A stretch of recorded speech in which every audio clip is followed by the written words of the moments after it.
Story 1. The Pope has been hospitalized for a couple of weeks now with pneumonia. The coverage in the news here in Italy is extensive. You can expect to hear about him at least a couple of times a day. It reminds me of what happened with the Queen in Britain. We basically have an unofficial monarchy in place. I thought it would be fun to share. Story 2. Netherlands super happy.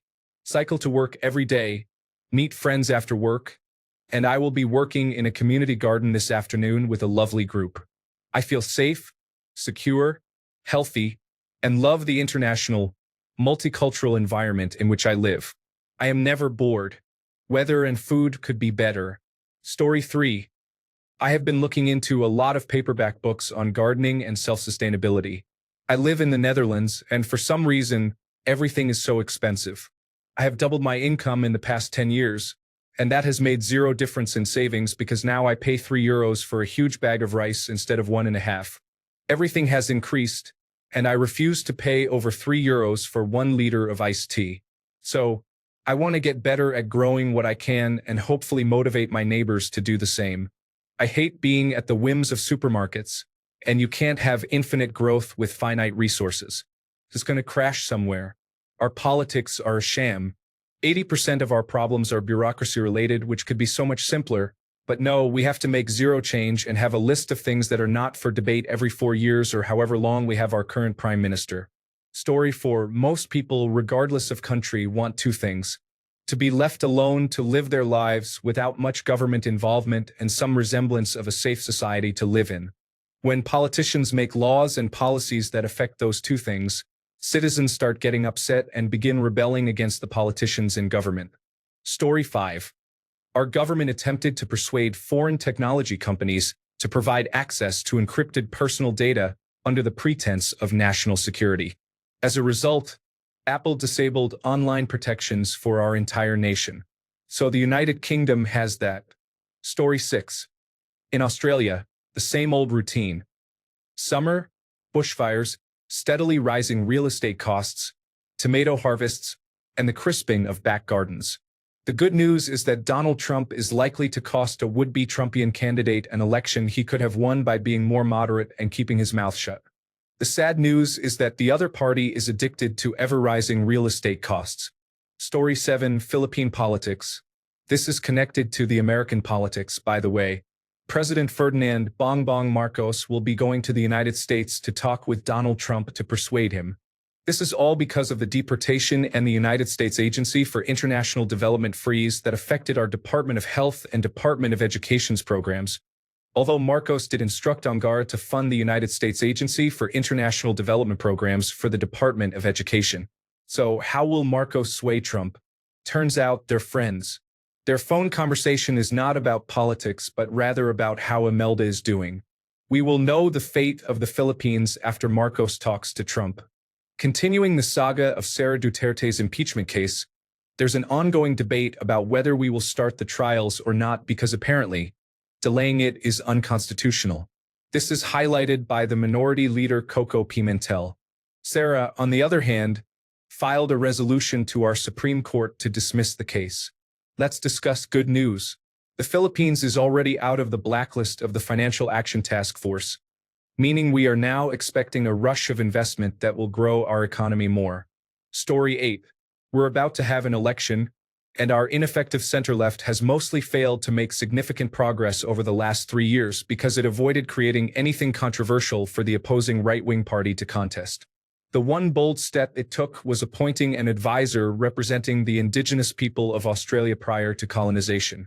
This initiative held majority support, but after the Labour Party announced the date for it, they delayed the campaign, allowing the right wing to control the narrative unopposed in that time. All this occurs amid a crushing cost of living. They needed pressure to increase a fund created for building social and affordable housing from $500 million to $10 billion. We are spending $1/3 trillion on a fleet of submarines that we won't see for another 20 years, with no guarantee of actually receiving them. It's possible we might just rent manned submarines from the United States for missions. This is supposedly to fend off a threat from China, which would have to traverse several oceanic countries to reach us.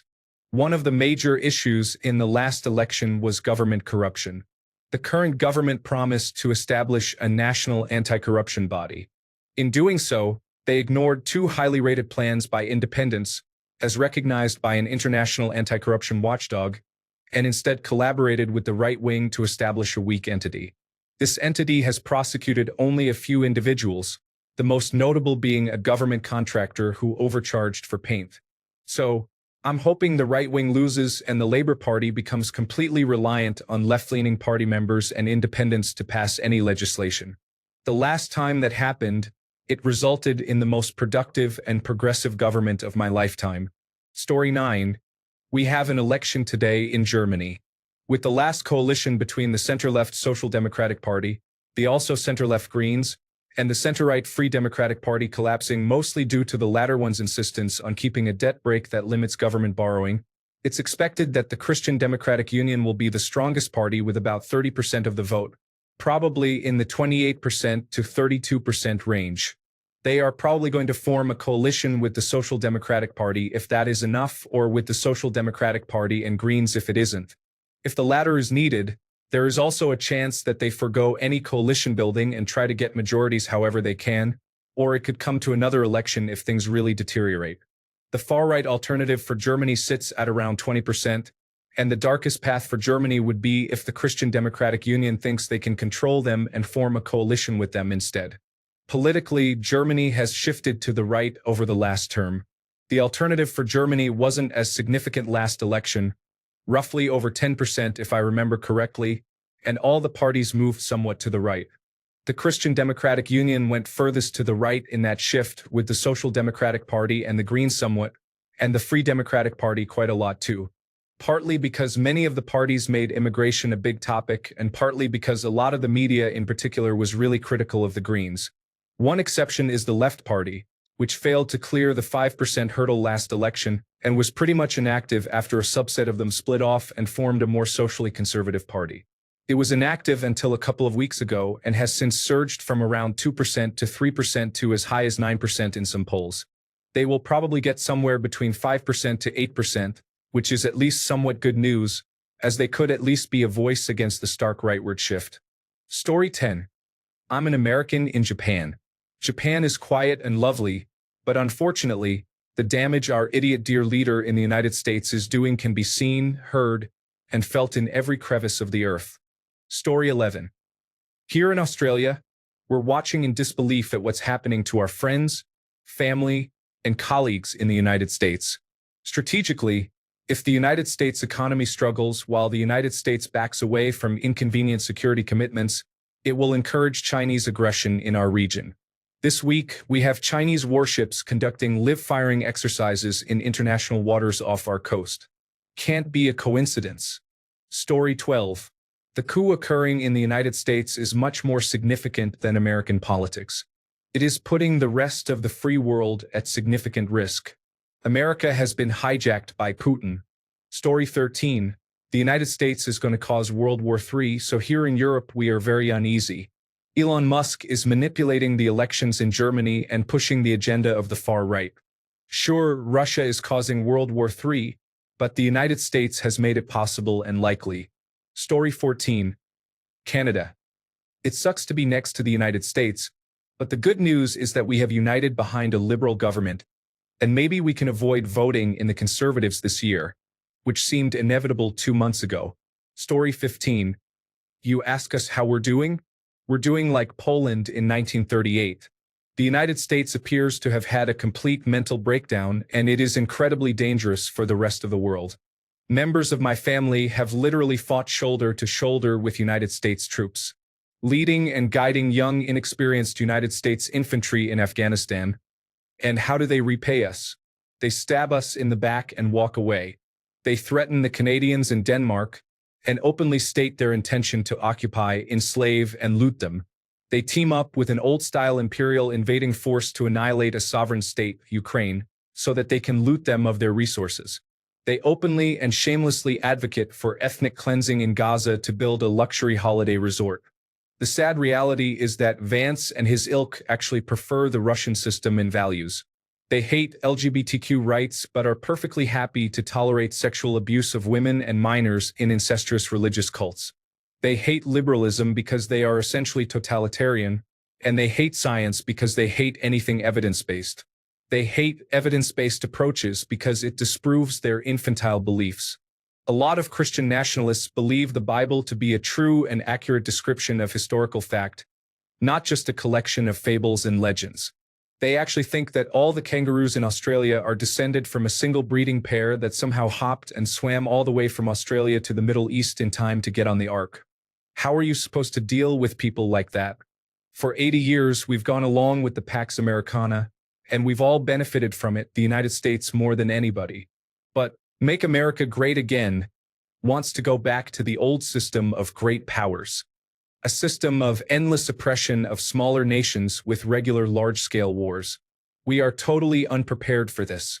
It may well result in a breakdown of international trade and actual starvation in Europe, and Vance and his gang will think it a good thing, God's rightful judgment. That's how we're doing. Story 16, South Africa. We're tired too. But we now have the added bonus of being tired in the dark. Eskom started load shedding again. For non-South Africans, our Electricity Supply Commission, Eskom, started with staged and planned rolling blackouts again because they can't generate or supply sufficient electricity for the country. So no electricity for us. Story 17. We are tired of our own politics. Although, to be fair, it's somewhat less bad. Here in Australia, for example, having to choose between Albanese and Dutton feels like a dream compared to choosing between Harris and Trump. Story 18. I live about 200 kilometers from the Russian border in a small North Atlantic Treaty Organization and European Union country that has paid its dues. However, as I mentioned, my country is small and will never have the power of Germany, France, the United States, the Netherlands, or Switzerland. Some people are waiting for Russia to invade and for the European Union to say goodbye to us. Some are seriously moving to places like Spain, no joke. Most expect us to suffer in some way and some expect war to come, as our grandparents did with deportations and camps. It is basically like Bucha and Irpin because we dared not want to be Russians 30 to 60 years ago and have maintained that opinion ever since. I think most of us are afraid we will be sacrificed so that countries like Germany can feel, I don't know what they want to feel. Story 19. Canadian here visiting Central America. I had a supporter of Make America Great Again welcome me as the 51st state. I told him I'd rather poke my eye out with a stick. He is so brainwashed that he believes we are honored with the invite. I told him, hard no. Story 20. Terrible. Europe is crumbling due to a lack of investment, stifling culture with excessive immigration and a shortage of new talent leading industries. We have somewhat left it all to the Americans, and now that your government is going through turmoil, we are all significantly affected, and that includes a lot of countries. Story 21. UK here. Our current Labour Party is a lot like the current Democrats, bafflingly doing nothing about the rise of right-wingers and an ever-skewed Overton window. But it looks like they might actually do something to make Brexit less of a disaster, so we have that, I guess. There's also talk of a new left-wing powerhouse rising as former National Union of Rail, Maritime, and Transport Workers Union head and strong political figure Mick Lynch tries to persuade the Independent Alliance members of Parliament to form up and bring Momentum, the political action group, into forming an actual party that could stand at elections. As a continent, all eyes are on Germany today as they hopefully reject the alternative for Germany. Strong German leadership is for the good of all the European Union, and this sudden potential drop of the firewall is nothing but a nightmare. France seems messy as usual. The more things change, the more they stay the same. But at least the National Front recoiled in horror from the Conservative Political Action Conference salute off. When even they are horrified, it's impressive. Story 22. You need to realize you can speak to Americans about other topics besides politics. It may take effort to connect with people in your community on a deeper level than just discussing the terrible headlines you read. But trust me, it's worth it, and they will appreciate the break just as much as you will. Story 23. Look, I know we're technically America, but New Orleans is taking off until the 5th, maybe the 6th. We've got 2 days to recover and prepare, and then it's 8 straight days of parades. 5 years ago, you all dropped a pandemic on us during that time, and we just took it in stride when we woke up on Ash Wednesday to the news. I'm getting ready to dress up, go to parades, eat great food, drink too much, catch flashy toys, dance in the streets, hug a bunch of friends and strangers, go home and throw 10 pounds of plastic in a pile in the corner, pass out and wake up to do it all over again. This is literally the most beautiful, magical time of year, and I feel sorry for those that don't get to experience it.